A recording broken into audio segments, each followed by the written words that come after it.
You wouldn't even have that account without us, my dad snapped across the desk. My mom leaned in, whispering, "Sign it. You owe us everything." I smiled. "Go ahead. Open my history." My name is Danielle Carter. I'm 34 years old. I work as an administrative coordinator at a logistics company. Steady job, nothing flashy, nothing that makes anyone look twice. That's basically been the story of my life in my family's eyes. Growing up, I was always the quiet one. My younger brother Tyler was the one they praised. Every report card, every small win, my parents celebrated him like he'd won a championship. Me, I got a polite nod and a reminder to try harder. They called me average, too quiet, like being quiet meant I wasn't trying. I paid my own way through community college while working night shifts. Nobody helped, nobody offered. My 20s were rough. I lived paycheck to paycheck, counting every dollar, skipping things most people take for granted. But those years taught me discipline and survival. My family assumed I had nothing. No savings, no ambition, no plan. I wasn't rich or glamorous, but I had something they didn't expect. I built my life quietly, without asking for help, while they stayed loud and demanding. If you've ever been treated like your hard work didn't count just because it wasn't loud or flashy, hit subscribe. I want to hear your story in the comments. Have you ever been underestimated by your own family? Click hype and let's show them what quiet strength really looks like. It started with a phone call on a Tuesday evening. My mom's voice was stiff and formal. "Danielle, we need you at the bank this Saturday. It's about family financial planning. Don't be late." I should have known right then. My family never included me in anything unless they needed something from me. But part of me, that stubborn, hopeful part, wondered if maybe this time things would be different. When I walked into the bank that Saturday morning, the smell of polished wood and fresh coffee filled the lobby. I found them already seated inside a glass-walled private office, my parents, my brother Tyler, and a bank manager behind a wide desk covered in paperwork. Nobody greeted me. They barely looked up. "Sit down," my dad said, pointing to the only empty chair. The bank manager slid a thick stack of documents towards me. I scanned the first page and my stomach dropped. It was a co-sign agreement for a large business loan for Tyler's failing restaurant venture. "This is your chance to finally contribute something meaningful," my mom said. Her voice was cold and flat. No warmth, no softness, just expectation. Tyler leaned forward. "Don't make this about you for once." I stared at the papers. I knew exactly what co-signing meant. If Tyler defaulted on this loan, and given his track record that was almost certain, every single dollar of debt would land on me. "I don't think I can do this," I said quietly. The room shifted instantly. My dad's face turned red. My mom pressed her lips tight together. "After everything we've done for you," my dad said, loud enough for people in the lobby to turn their heads, "you owe us this, Danielle." My cheeks burned. Everyone was watching now.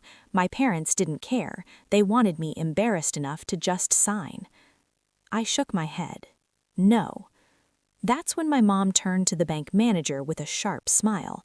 "She has savings, more than enough to cover this. Just pull up her account. She's been hiding them from us." The room went completely silent. The bank manager looked at me cautiously. "Do you give permission to review your account information?" I leaned back in my chair. My heart was pounding, but my voice was calm. "Yes, please, show them everything." The moment I gave permission, my parents settled back in their chairs like they'd already won. My mom folded her arms and gave me this look, this satisfied, knowing look, like she had just called my bluff. "See," she said to the manager, "she acts like she's struggling, but she's got money tucked away, always has." My dad jumped in right away. "We fed you, we raised you, we kept a roof over your head for 18 years. This is how you repay us, by hoarding money while your own brother needs help?" Those words hit exactly where they were aimed. I felt the old guilt start crawling up my chest, that familiar weight I'd carried my whole life, the weight of never being enough but always being expected to give more. Tyler sat there looking smug. He adjusted his expensive watch and shook his head at me. "You're still living like you're broke, Danielle. Same small apartment, same boring car. What's the point of saving if you never actually live?" My parents laughed, both of them, right there in front of the bank manager.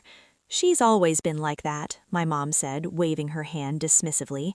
"Afraid of living, afraid of taking risks, not like Tyler." My jaw tightened, my fingers pressed into my knees under the desk, but I didn't say a word, not yet. Then came the part that truly stung. Tyler pulled out his phone and showed the bank manager a polished business expansion plan. New locations, marketing budgets, projected revenue. It was detailed and professional looking. "We've already mapped everything out," he said proudly. My dad nodded. "We didn't include you in the planning because, honestly, you never step up, you never take initiative." "We figured we'd just need your signature," my mom added. "That's all." That sentence hit different. They had planned this whole thing behind my back. They didn't want my opinion. They didn't want my input. They just wanted my money and my credit score. I was the tool, not the teammate.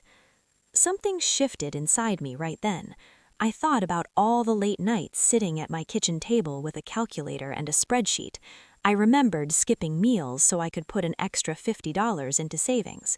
I remembered the years of silence, the years of being overlooked, the years of building something while they were busy pretending I didn't exist.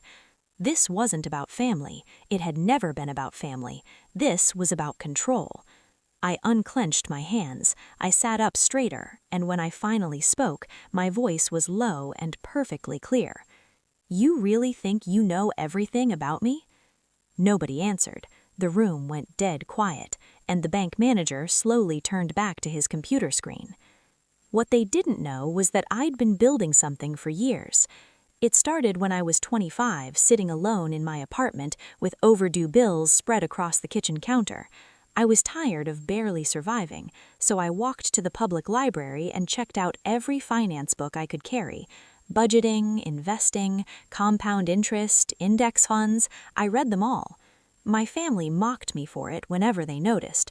"What are you reading now? Another boring money book?" Tyler would joke at family dinners. My mom would roll her eyes. My dad would say I was wasting time on things that wouldn't help someone at my level. But I kept reading, I kept learning.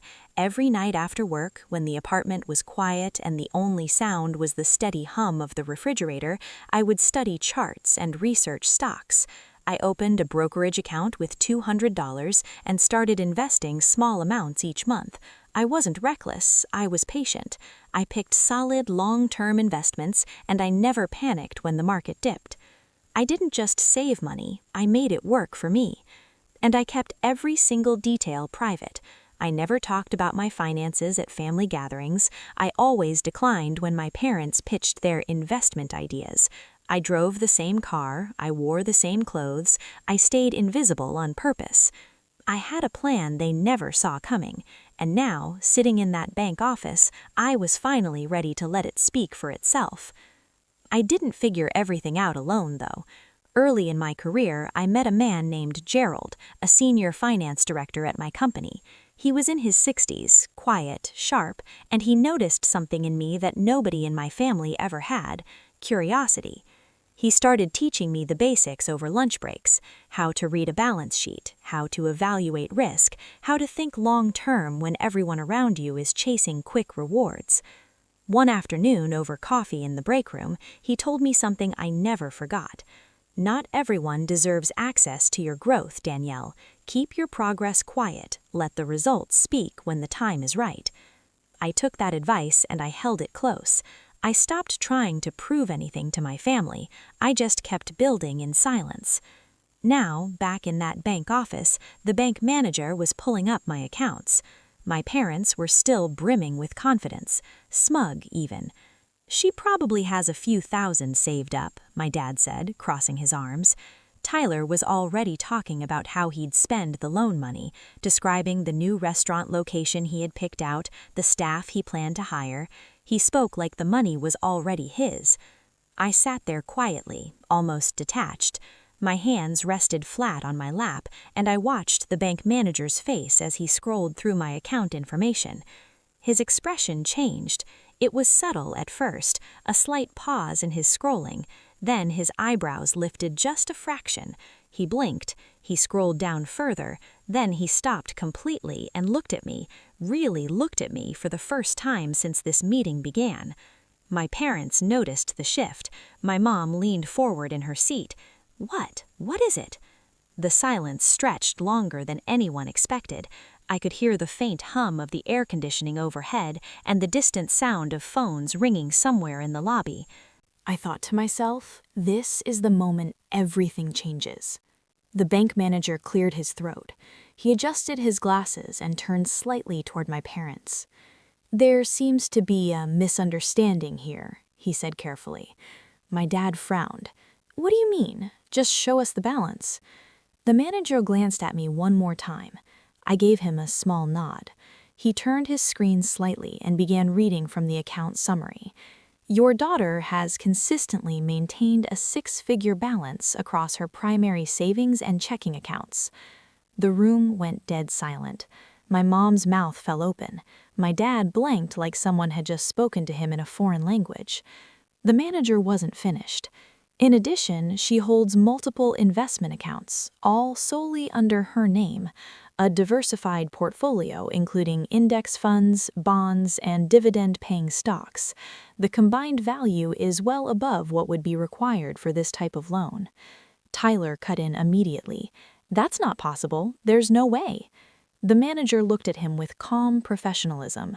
I can assure you these are verified accounts with years of consistent transaction history. Your sister has demonstrated remarkable financial discipline. The silence after that was heavy. I could feel it pressing against the walls of that small office. I let it sit for a long moment. Then I spoke.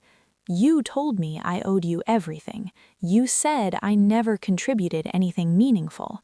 But I built this completely on my own. Every single dollar, alone, without your help, and without your approval. My parents scrambled to recover. My mom's voice softened instantly, the way it always did when she suddenly wanted something.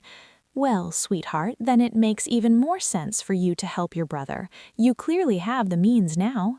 I looked at her, really looked at her, and I shook my head. No, you don't get access to something you never respected. You didn't invest in me. You don't get to collect returns. Tyler started to argue, but I raised my hand and he stopped. You didn't believe in me when I had nothing. You laughed at my books. You called me boring and afraid. You planned this entire thing behind my back and only brought me here to use me. I paused and let the words settle. You don't get me now. Nobody spoke. My dad stared down at the desk.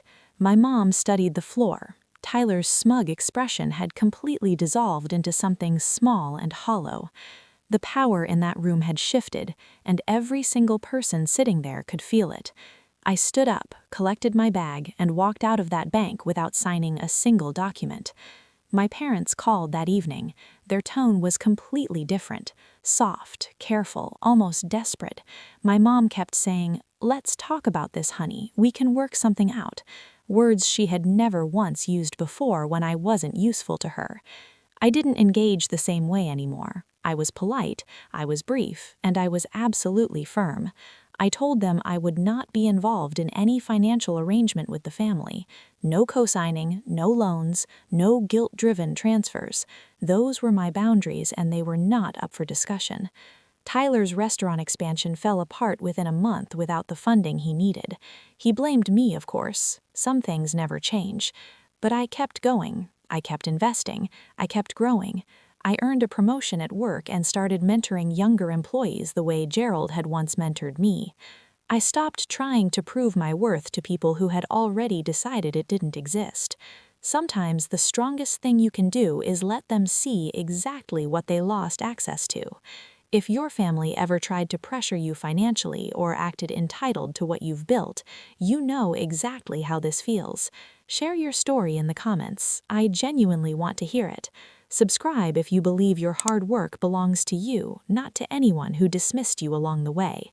Click hype to help this story reach others who need the courage to say no.